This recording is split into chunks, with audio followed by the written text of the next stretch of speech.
Welcome to the in front of me iPad Air 1st generation Wi-Fi edition, and I'll show you how to unmute ringtone on this device. So first you should go into the settings application and then click here on the sound section.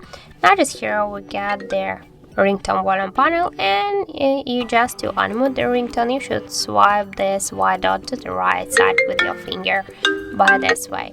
And also we got the second way how we can do that, but first be sure that this change with buttons switcher is turned on, just to use our volume button of the buttons of the device.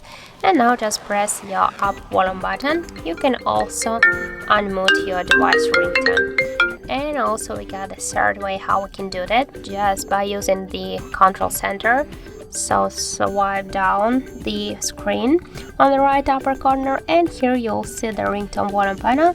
Just to unmute the ringtone you should swipe up with your fingers. So that's it, and if you find this video helpful, don't forget to leave a like, comment and to subscribe our channel.